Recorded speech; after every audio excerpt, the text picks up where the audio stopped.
This program is designed to provide general information with regards to the subject matters covered. This information is given with the understanding that neither the hosts, guests, sponsors, or station are engaged in rendering any specific and personal, medical, financial, legal, counseling, professional service, or any advice. You should seek the services of competent professionals before applying or trying any suggested ideas.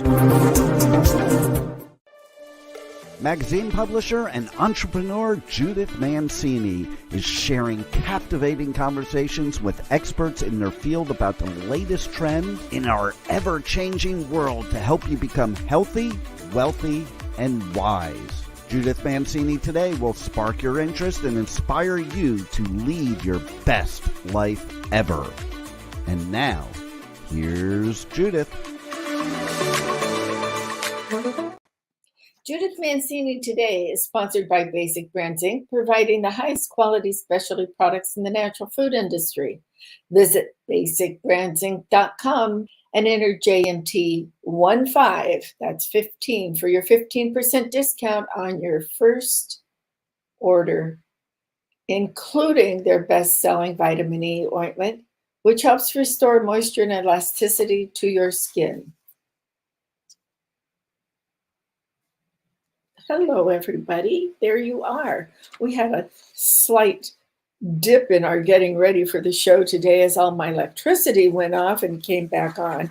So here I am. I was afraid I was going to have to cancel and do a rerun for you, but here we are and happy to be here. I want to talk to you about a couple things I did. I'm not going to talk about any news today because nothing has been finalized on the debt ceiling. It's at the Senate now, and no trial information for anybody. So you take care of getting yourself wise and looking at your alternative news, both sides of the story, okay?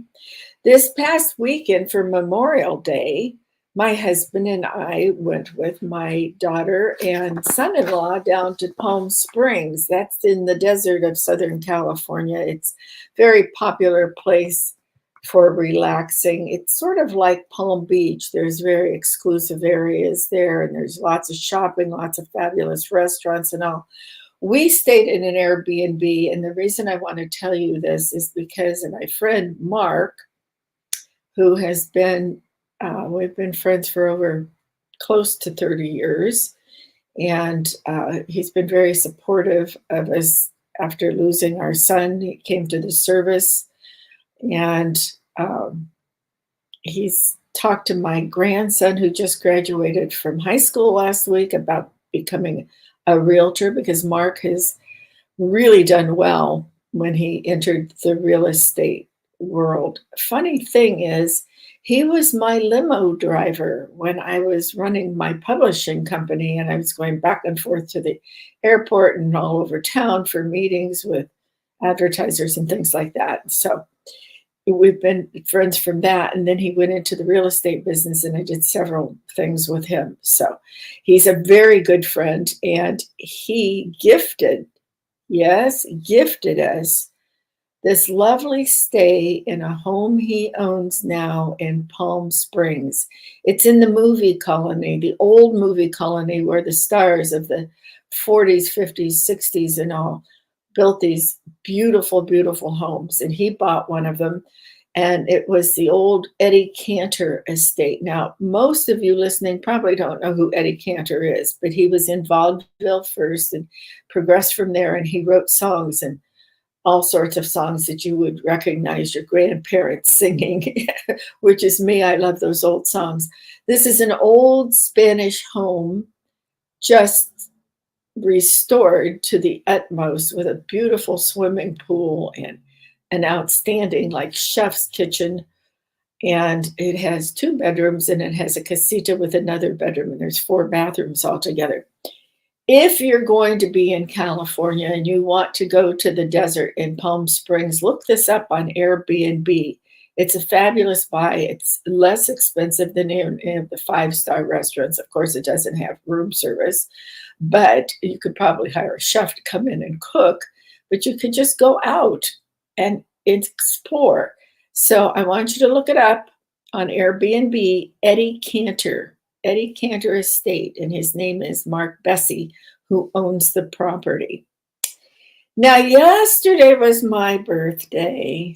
Yes, and I had so many people wish me happy birthday and many blessings and things like that. And it always touches my heart when they do this. And of course, my husband bought my peonies for me that I get every year for over 27 years. So all of that made me happy. But there was this wonderful luncheon in Beverly Hills for me. There were 9 of us in total. And it was in this great new restaurant called the Beverly Bar. And it's a little tiny hidden restaurant on Camden, Camden, in Beverly Hills. It's right next to a public parking garage, so it's convenient because parking is always a problem in little places like Beverly Hills. So we had this beautiful luncheon there and wonderful friends, new and longtime friends. So it was really, really something. One thing I want to say is everybody talks down about social media and all, but I will have to tell you that one of the ladies there I met on Facebook. Now that sounds a little odd, but she started following me and I started following her because we have so many mutual friends. So I've had lunch with her one other time and we discovered we really had a lot of things in common. And she has a chocolate manufacturing company that are just the absolute best. So I'm going to try to have her come on for a segment and tell you all how she started that. So that was really fun. And the lady who designed my husband's and my wedding rings when we got married 27 years ago was also there. These were a lot of ladies that are entrepreneurs, and there were 2 ladies there that had careers in the past, and they're very involved with philanthropies now. So those are the wonderful ones that were there. My other friend who is in real estate, a lady, Vicky. It was just delightful. And Melinda, who's become a really very dear, dear friend, is my publicist. And she brought in 2 of her new clients. And one of them is going to come on and do a show with us because you all know that I had developed a skincare line and then sold it and moved on to continuing doing my podcasting and all. So he's going to come on. He did a launch last year of a fragrance that honored Judy Garland on her 100th birthday. So he's very interesting, and he graciously brought so many full-size products of his new line and all. It's amazing. So you'll enjoy listening to him too. That was just icing on the cake, so to speak, having those ladies get together for me. And then my husband took me out to dinner. Do I look like Porky Pig? Because I ate so much yesterday and it was all delicious and it was fun celebrating. The one thing that I discovered, nobody's going out very much anymore because of having kind of gotten into a mode of staying at home ever since the lockdowns of COVID.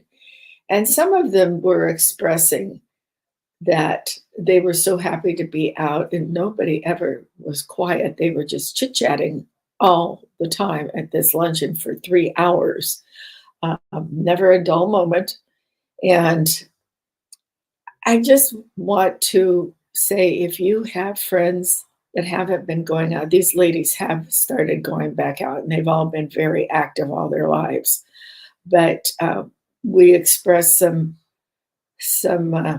sorrow over some of our friends who do not go out at all still because they're still frightened or they've gotten a little older and it's such a hassle for them to go out because they haven't been walking, exercising, doing anything. So remember that about your friends. And if you can do anything to help your friends, that would just be a wonderful thing to do. And guess what? It will not only make them feel good, it's going to make you feel like a hero. and make you feel happy that they're happy. So the title of today's show is, How is your relationship with your adult children? Well, I just told you my relationship with my adult daughter. As you know, I lost my son about 1.5 years ago, and my daughter has always been very supportive of me and my husband supportive of her, and also my son when he was alive. We had a really good relationship, but you go through ups and downs when you're raising children, and you hope and pray that your relationship with your adult children will be wonderful and that you can see them and all. But in today's day and age, people are moving across the country. Of course, your kids may have left home and left you as an empty nester when they went off to college, or perhaps they chose not to go to college and they decided to start in a career or try out different fields of where they might want to do something different. So some of you experienced that as they were graduating from college, matriculating to postgraduate work. And you've had to learn to live life differently. Well, today I want to discuss how I think it's helpful to interact with adult children. First of all, I was very close to my children when they were growing up because I had some very disastrous marriages. It takes me a long time to learn and find the right man, but I did with my third husband. And he had no children, and he sort of just embraced my children when they were in their late teens and out on their own in college and working in the entertainment industry. And they became very close indeed. And they still are close. One thing I think you should do is think about how you raised your children and what went on in their lives. My children had a very traumatic experience during my second marriage. So I know that hurt them deeply, and I'm sure it still affects them today. And I have apologized for that, and I'm sorry it happened. But in a way, it made us closer to be able to share something. Not that it was wonderful sharing something traumatic, but we grew closer and closer. And we are very close today. So close that I just told you we went to Palm Springs for the weekend. But before that, my daughter and her husband, Andy, knew that I was really suffering, that Lou was suffering over the loss of her brother and my son. And we all took it into our heads we wanted to move to Mexico. So we took a fabulous trip. They treated us to a fabulous trip to Baja del Sur, or Sur Baja, as the Mexicans call it. And we had a wonderful time, and I've already told you all about that. We didn't find a place to buy, so we came home and we took this little trip to Palm Springs where Mark gifted us the house, and we spent all this time together, and it was really wonderful. We had some wonderful, wonderful discussions about everything in general, the country, raising kids, how they progress, just fun things, what they're doing, the concerts they're going to up in Santa Barbara, all those sorts of things. So we also discussed things like Andy's career. Andy's from Argentina, and Andy became an electrician. I don't know the different grades, but he owns his own contracting company, and he gets big contracts from the state, the county, and the city. And I'm very proud of him, like a son. And we discussed that because I don't know anything about that business. And it's always interesting to learn about new businesses. And my daughter is a registered nurse, and she's gone back to school to get her master's degree in nursing education. When my daughter was in college, she took a year off. She went back to Hampshire College. She was the second girl from her school to be accepted in that college. But when she got back there, she found she wasn't crazy about it. It was full of a lot of kids on scholarships that weren't there to learn. They were there to party. And my daughter loves to dance and sing and do all of that, but she was there for an education and she decided she didn't like it. So she came back and she spent a year in Boulder because she wanted to go to UC Santa Barbara, and Hampshire didn't give grades. They gave evaluations, pass or no pass. And of course she passed everything. So she came back and she spent a year in Boulder, Colorado, and she worked. I never asked her to work. I just assumed she would work.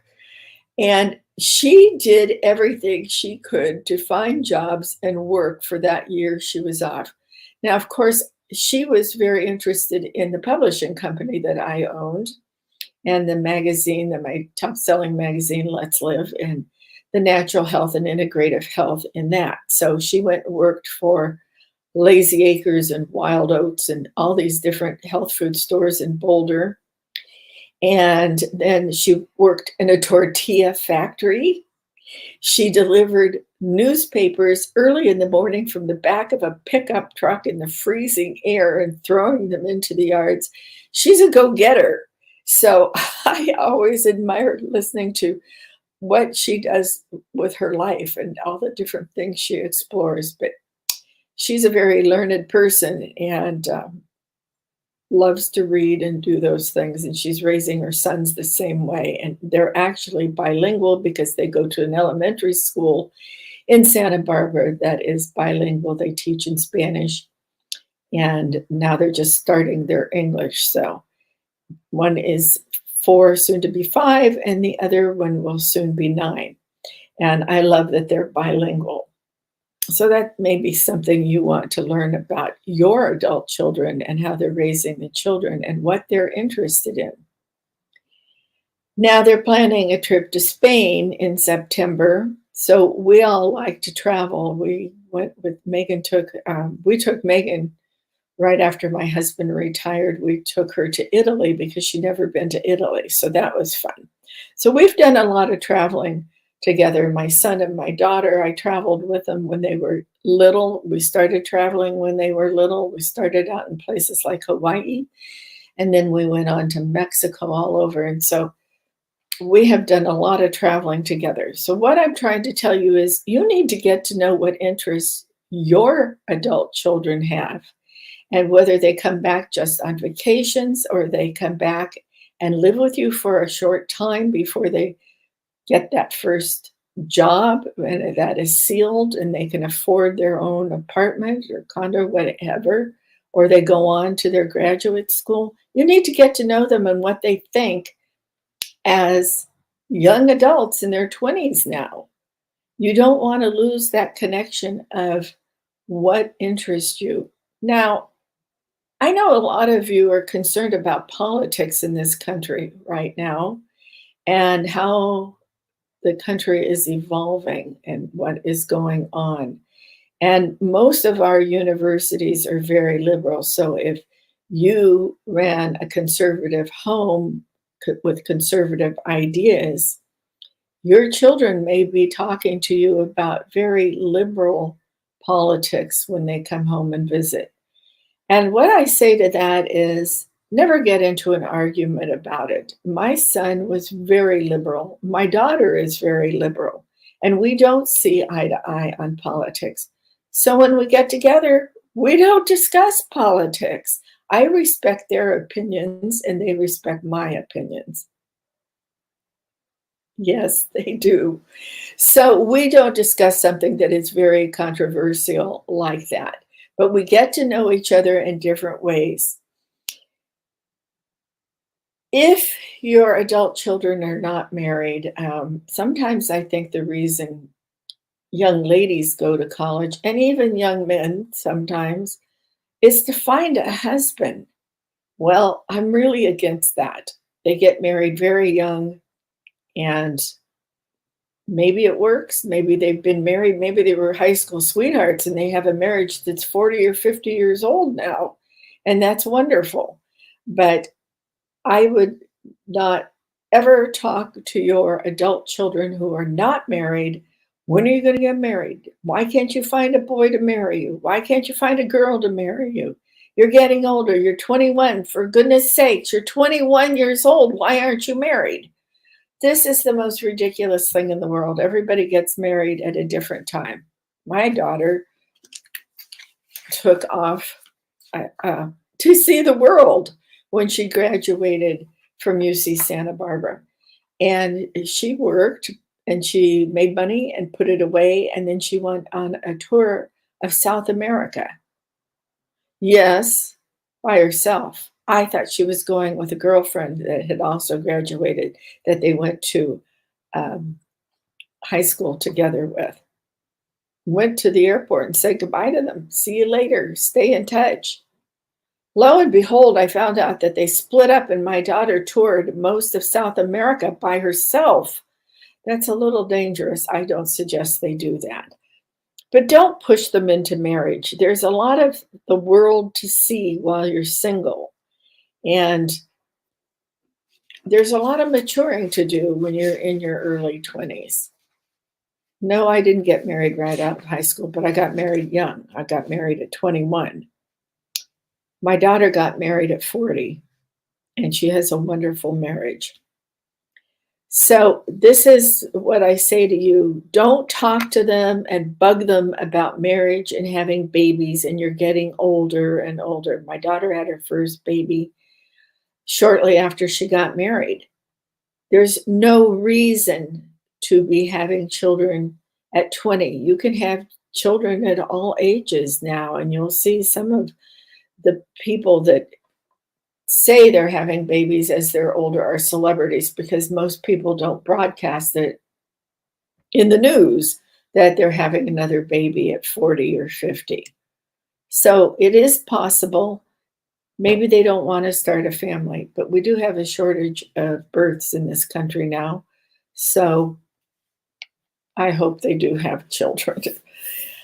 At any rate, don't bug them about marriage and having children. Now, a lot of people say when their kids graduate from a high school, okay, bye-bye, you're out on your own and you're going to have to figure out how to pay for an apartment, how to buy a house, a condo, whatever you're going to live in. Now, maybe they have a job. And maybe they did get married and they want to have a house or a condominium, someplace where they can live nicely to raise the children they're having.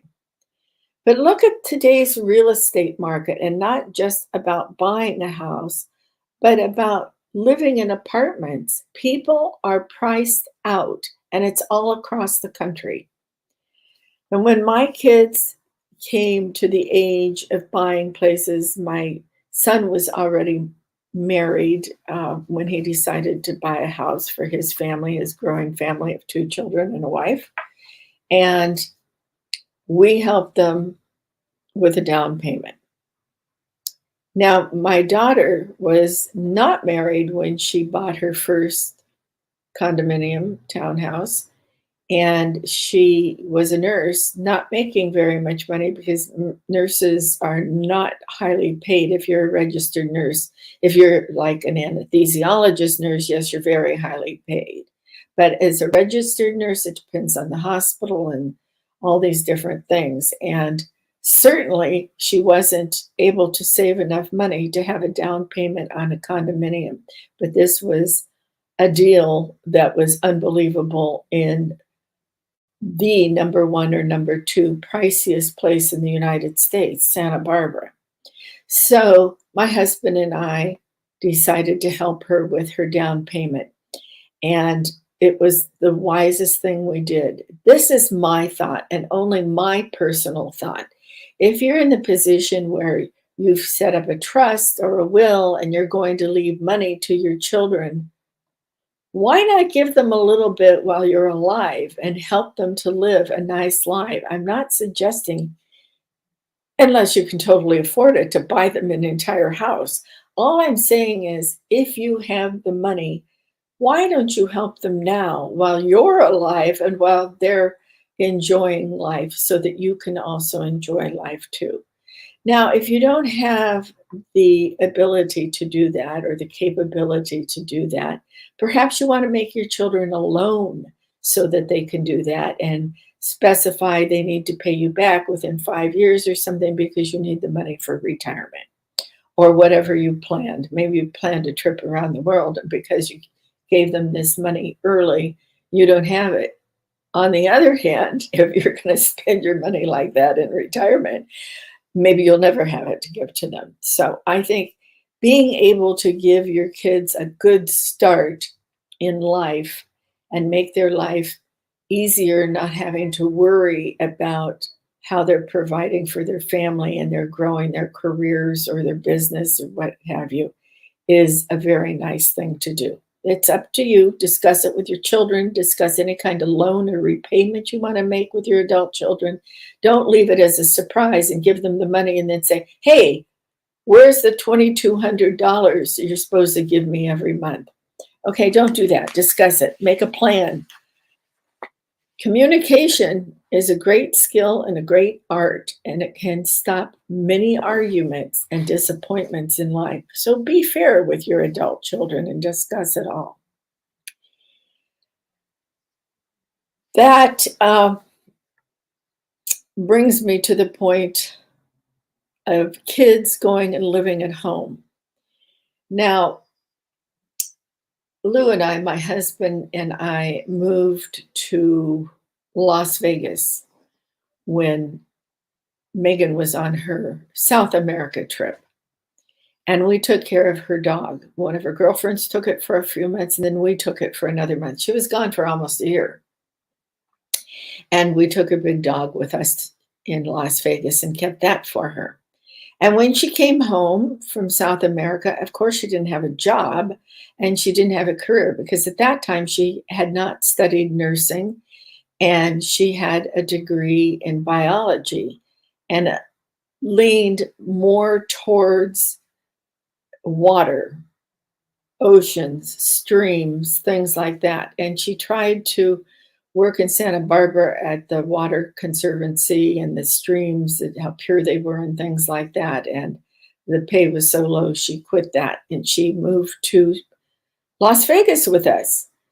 She immediately went out and got a waitress job at the local country club because she was not looking for a handout. She was looking for help. And I don't think she was there much longer than a month and a half when she had been applying for jobs and things in Santa Barbara. And she moved back to Santa Barbara where she wanted to live the rest of her life. Okay, so that worked out. We didn't ask her to pay rent, but she did do things to help us. We made a plan where everybody in the house, except Lou because he doesn't cook, meaning everybody in the house was Megan and me. And so we would take turns cooking, and we really got into Martha Stewart. So that was fun for the month and a half she was there. If they need to pay you back, then they should put down in writing what you all have agreed about for the loans that you have given them and what the payments will be and how long it will take and what happens if you lose your job and need more help. Whatever it is, it will help prevent all sorts of arguments if you just make an informal list on a piece of paper and say, Johnny O decides he'll pay you back $1,500 until he can afford $2,200 and pay back that $25,000 that you loaned him. So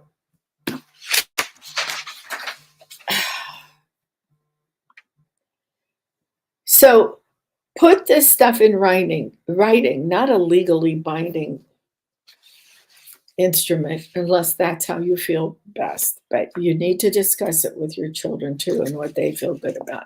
My son also came back one time when he was in between jobs in the industry, and he lived with us for about the same amount of time, less than a month, until he found another job in the entertainment industry, and he started his own company shortly after he was married. So he did quite well. And Now registered nurses are paid more, and Megan was able to afford that first condominium. But she went back to school and she took out student loans. And she went to school to the University of Duquesne in Pittsburgh, where at the time Lou and I were living. And we were capable of going out and getting her an apartment very close to us because they're certainly more reasonable than they are here in California. And it was close to the university and it was close to us. And it was a lovely time because she needed the solitude to study for a 1-year accelerated degree to become a registered nurse. So those are the times we have helped my children. And then they were all standing on their feet and everybody was happy and nobody got into hating each other because of these situations. Because if you make it a bad thing for one party, for the parents or the children, you're not going to be happy.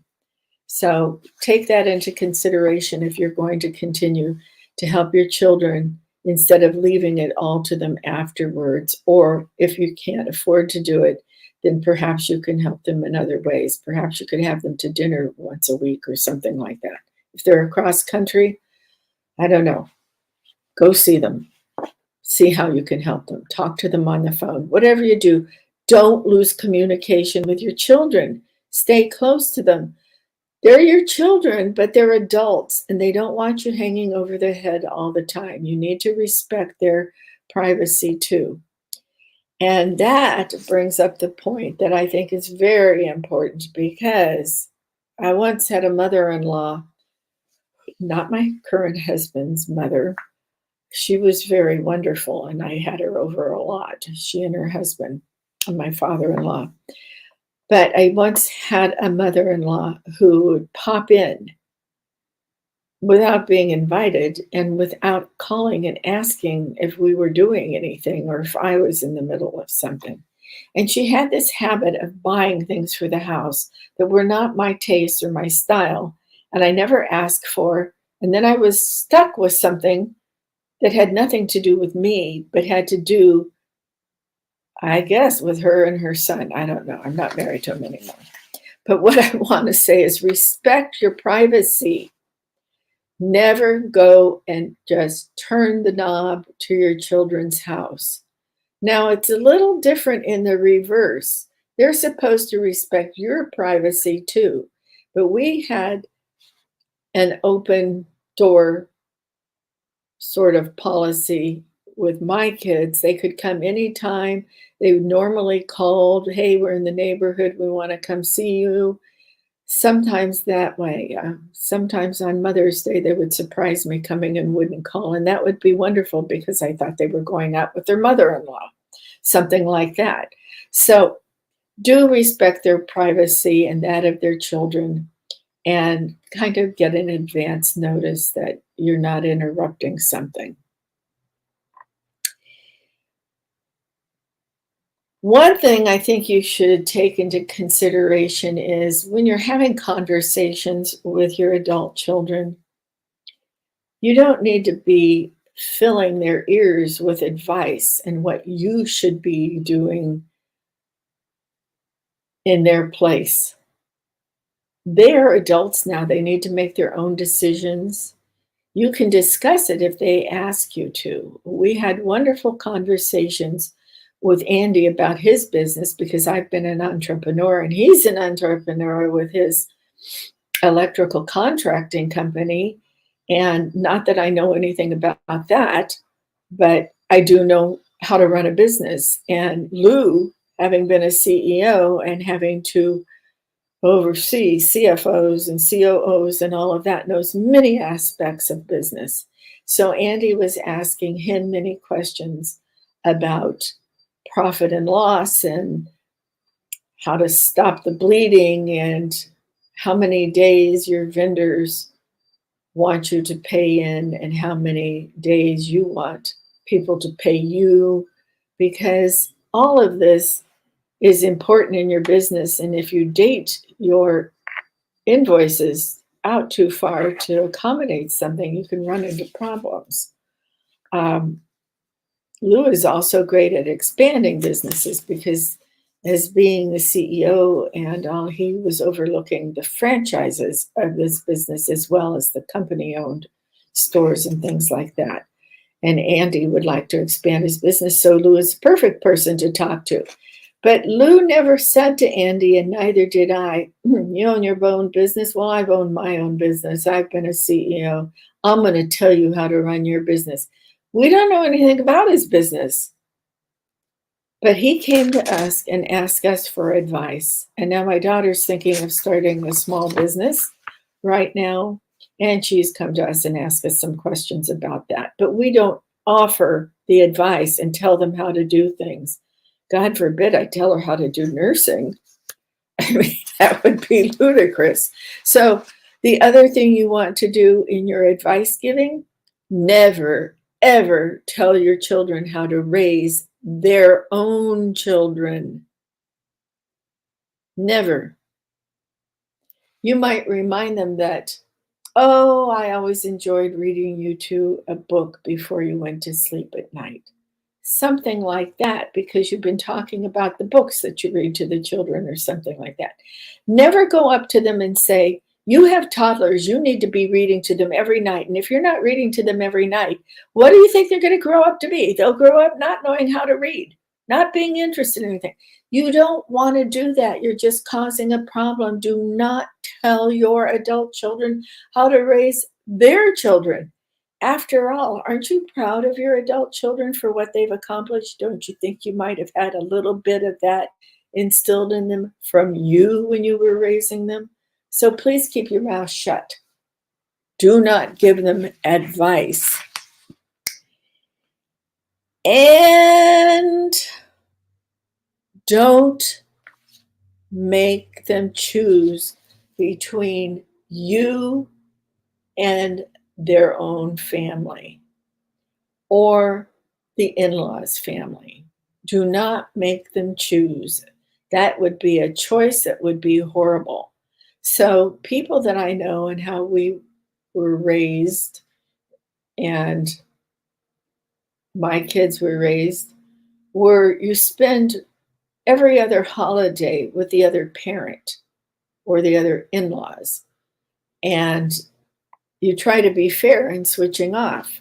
And maybe it's Easter that you're spending with your mother's family. And maybe Christmas is spent with your husband's mother's family.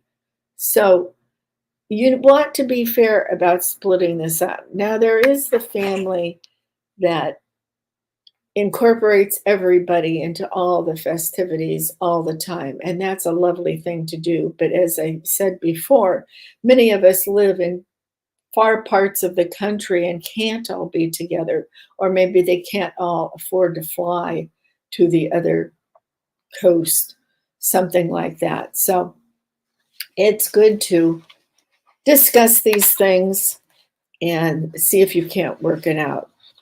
You never want to use holidays to punish the spouse that you divorced. I had someone do that to me. And we ended up in court, over a Christmas holiday. And yes, one of my children had to go to court and talk to the judge because I had switched holidays with my husband. And he was aware of it. He told me everything was fine. And then he decided it wasn't, and he wanted to punish me by dragging me back into court. So, of course, the court, being in Reno, Nevada, and being a male, awarded this holiday to my ex. But then once we're out in the hallway, he says, okay, he can go to your house for Christmas. I just wanted to get even with you. Don't use your kids in an argument with your ex-spouse. Now, I didn't even intend to talk to that point today, but I feel it's very important that as you're raising your kids, You act how you would like them to act and behave as adults, and be kind and understanding. Do not criticize their parenting. I think I just spoke to this. So I want to move on, and this is a difficult one. And we're going through this right now with my daughter, since she's the one left who make decisions as we're growing older, and we might not be able to make decisions. So we're planning, of course, we've planned for the future before, but now we're relooking at everything for our end of life. And I mentioned the fact that we would rather help now than leave everything to her and her family and my other grandchildren during our lifetime. Well, there's no reason to be helping her right now. So we're actually doing a real estate deal together where my husband and I may be living, and we want to put her on the deed to make life a little easier for when we pass or when we need to go into assisted living or something like that. If you can afford it, and you should think about long-term care insurance as well as life insurance, you may decide that it's time for you to go into assisted living just because they can remind you when to take your thyroid pill, or if you slip and fall or anything like that. And you just don't want to keep maintaining that home that you lived in for so long. And it's a difficult thing because you've got to get rid of your furniture. You have to decide who's going to come visit you, where you're going to have this home if your family is split up all over the country. Some people have their parents move in with them. There's all different ways to address this. So we're talking about this now. Who wants to be the one with the living will who decides to unplug you when you've been in a coma for 3 weeks or something, or 6 weeks, whatever you decide? Your executor, the people who will be your beneficiaries in a trust, you must get those things. I think I spoke on that a couple of weeks ago on the different things you need to have. So all of this comes into play, and this is something that you need to have a civil conversation with your adult children. It's very, very important. So I'm happy to say I enjoyed many fun times and years with my son and his family. And we used to go camping together and swimming in Lake Tahoe and doing all those wonderful things. And I continue to see the grandchildren that are in high school and now graduated from high school. And my daughter and her family and her extended family with Andy's family that we're so fortunate have come from Argentina and also have become citizens of the United States and live in the Santa Barbara area too. So we have these big parties for Easter and birthdays and all of this, and it's delightful. And everybody is respectful and have wonderful conversations about different things. The soccer teams that are playing world soccer and where the Olympics are going to be. We have fun together. It's like having an extended group of friends getting together. And that's the way it should be. So I want you to work on that and enjoy your adult children, because they might teach you something too. There's a whole new world out there, and perhaps you'll learn something exciting from them. Like, boy, I wish my daughter could teach me more about the internet. And it's just a fantastic thing to have family around. So I wish you well with your adult children and your grandchildren, and I hope you're as happy as we are. And I hope you try to spend some time with your friends this week. And if you haven't been going out, I have a friend that we invited to the luncheon yesterday, and she's a dear, dear friend. And she's just very frail. She's in her 80s now, and she has no one. Her husband passed away several years ago, and they were very much in love, and it was a second marriage for both of them. And this dear friend never had children, and she has no family out here that I'm aware of.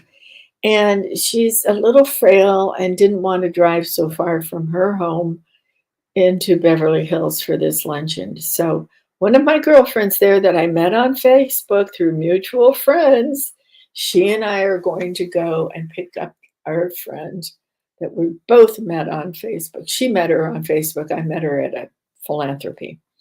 So we're both going to go over to her and pick her up and take her out to lunch. And she was excited and we're excited. We don't want anybody to be lonely. I have another couple that I've known for many, many, many years, and her husband is 92. He just celebrated his birthday. So next week we're going over there just to say hello to them and give them some company. But boy, she's in her 80s and she's a go-getter. Man, she's the biggest supporter of UCLA I've ever seen in my life.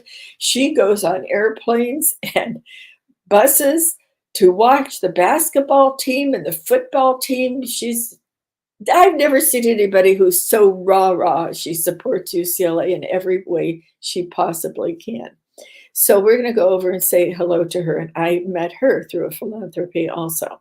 So we've remained distant friends as we've moved all over the country. And also we're renewing that friendship, and we're going over to see them next week because we are a little more mobile than a lot of our friends. So remember that and keep it in mind. And some of us are losing spouses. Some of them have lost their husbands. Some have lost their wives. And the men particularly have a very hard time adjusting to this. It's just not the normal thing for most men to become the head chief cook and bottle washer, so to speak, in the home after the wife passes. So it's very difficult for men. It's difficult for men when they retire. They don't have enough outside interest, most of them. And so we look for things for them to do and get them to socialize with us. It's a difficult time in life, retirement is, but you can make it happy and fulfilling. Your spouse would not want you to be sad and lonely forever. Get out there, no matter if you're living in a 55 plus community or assisted living or living in your own home. Maybe some of your adult children are still home. Be social and get out and say hello to people. Go take a walk.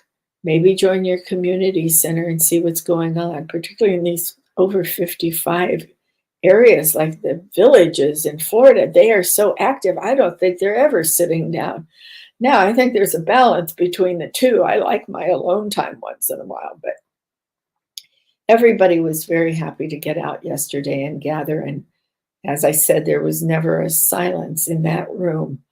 One of the things that's kind of fun to do around a table, and I'm sure all of you do this, is go around the table and tell people what you've done in your prior life, whether you've been in a career or a homemaker, a stay-at-home homemaker, or supporting philanthropies, whatever, and how you're handling retirement and what you want to do with the rest of your life. Well, what I want to do with the rest of my life are helping some of you out there who are aging like I am. Yes, I'm the big 7'6" as of yesterday, and I'm embracing it, and I'm happy, and I have wrinkles, and I have gray hair. I cover up the wrinkles, and I cover up the gray hair. A little Botox never hurt anybody if that's what you're so inclined. And wrinkles never hurt anybody if you go the other way. But being overweight and not exercising does create terrible effects on your body. So we want you to be healthy. We want you to eat a healthy diet. There are many food delivery companies these days. So you don't have, if you don't know how to cook, you don't need to cook. I want you to do that and check them out. There's even a chef service that will come and cook in your own home if you want to do that. Food delivery by DoorDash and Uber, things like that. They'll do your grocery shopping. Instacart does your grocery shopping if you really want to stay at home and you don't feel like walking around the grocery store, just remember all those people charged, they're not doing it on their own. So be generous with your tips to them, because these are mostly side hustles for people, and they're working hard to stay up with the amount of inflation in our country and the recession that is looming, but some of us say it's already here.